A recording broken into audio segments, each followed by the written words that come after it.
Hey guys, I'm Square Earth, and I'm back. Sorry for the wait guys, I know it's been a few weeks since my last video. I just had to deal with some things in real life, but hopefully I'm back on schedule now. And I'm going to help teach you how to navigate a stronghold in Minecraft. So there's a few different ways that a stronghold can spawn. It can obviously spawn under the ground, or it can spawn in water. Now, if it spawns in water, it's a lot easier to navigate, so when you initially find it on your speedrun, don't just rush down and dig in anywhere. I know it can kind of be tempting to just dig straight in because you're worried that you're going to drown, but honestly, take the time to have a quick look around and try and immediately locate the portal room. Hopefully you should see an example of this on screen.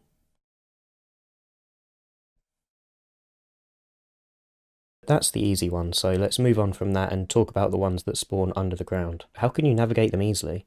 It's well known that these things can kind of be like mazes, and you can get lost in them quite easily if you end up going down the wrong path. So this is where this video will come in, and hopefully it will help you. If you do find it helpful, please consider leaving a like and maybe even subscribing. Anyway, let's get on with it. The first thing you want to do is obviously find the stronghold using Eyes of Ender. In this case, it's around about here somewhere, and weirdly it's spawned next to a pillager outpost, which I haven't ever seen before. You don't have to have one of these, just a weird quirk, I guess. And when you find out where it is, you need to work out the specific chunk that the stronghold is spawning in. So to do that, you can press F3 and G on your keyboard, and it will then show chunk borders. So every time you move through a chunk, it will obviously update the borders that you're within. And you want to throw an Eye of Ender just to make sure that you're in the right chunk. So you can see here that the Eye of Ender goes into the ground, the stronghold is obviously here, and it's within this chunk that I'm in at the moment.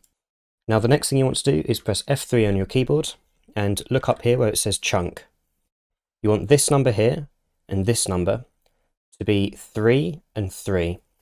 Now these numbers move as I move around the chunk. They're obviously related to the block that you're standing on. So if I can find 3 and 3 quickly, so that's 3, 3, 3. Okay, and what you want to do is you want to dig down here.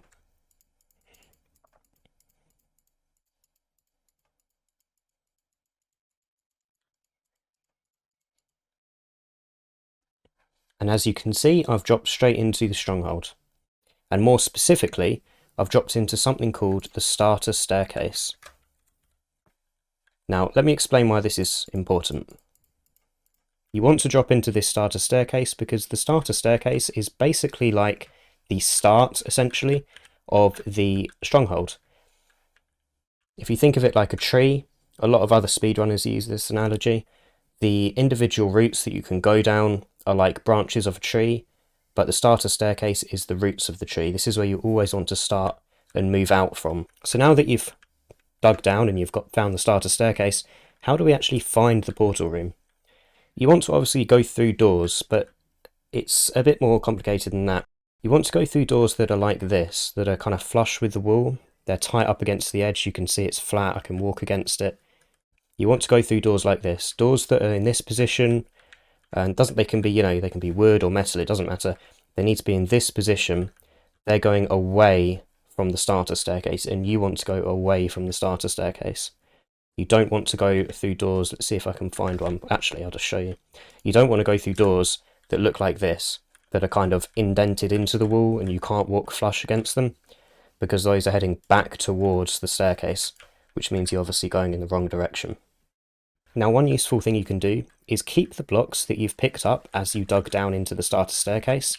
Keep these blocks. I've obviously just spawned these in because I'm in creative, but you want to just keep hold of them, and I'll explain why in a moment. As you move through the stronghold, you want to periodically place them as you go.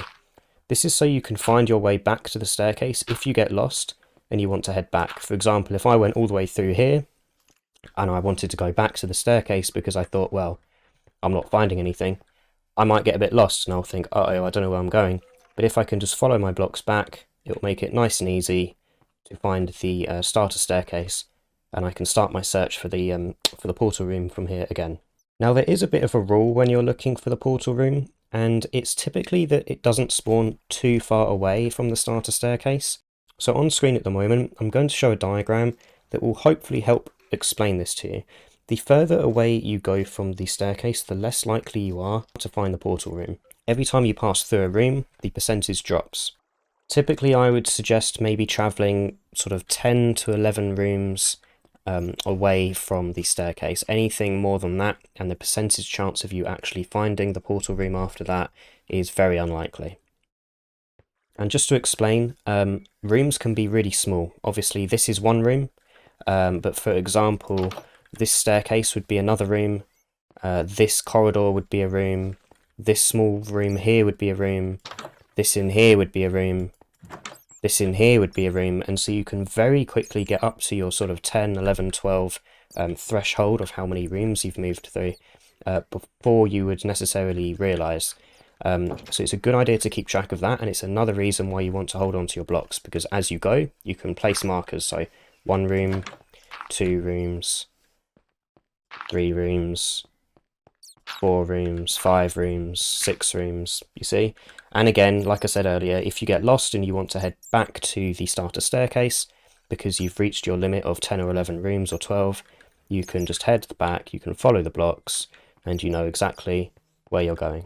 And then once you're here, you can obviously go off, you know it's not in that direction, and you head down another direction to try and find it. So what I'm going to do now is basically just try and find the portal room here. I know it's probably not in this direction because we've just done this one together. So I'm going to have a look down here because I think it might be down there. And I'll use all the tips that I've sort of shown to try and find it. So this is obviously one room. This here is another room. This is a room. This is a room.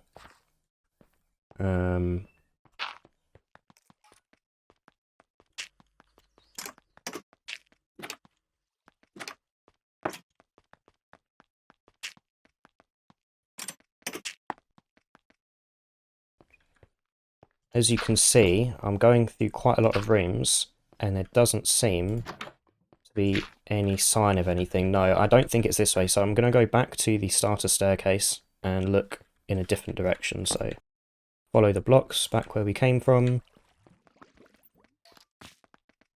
Yeah, nice. Okay, so it's probably not there, it's not down there, so let's go this way.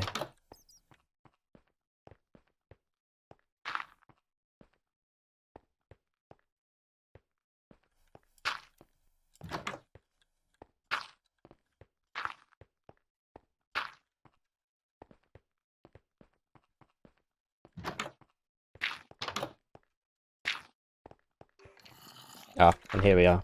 Found it. Nice and easy. So one final tip that I would recommend when you're looking for the portal room is to have subtitles on. As you can see in the bottom right hand corner of my screen, I've got subtitles on. Every time I hear a sound or my character hears a sound, it will basically come up and tell you what that is.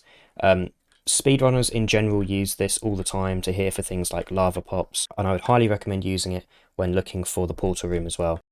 As you can see, when these silverfish spawn, they give off silverfish hisses and things like that that pop up in my subtitles, as you can see.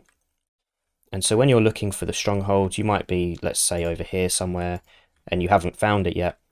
If you can see or hear silverfish coming up, then you know that you must be close. Anyway, that's pretty much it for this video. I really hope it helped. It was nice and quick and nice and simple. I tried to keep it really short. I hope it helped. If it did help you, like I said, please consider leaving a like and subscribing, but no pressure, and I'll see you guys very soon.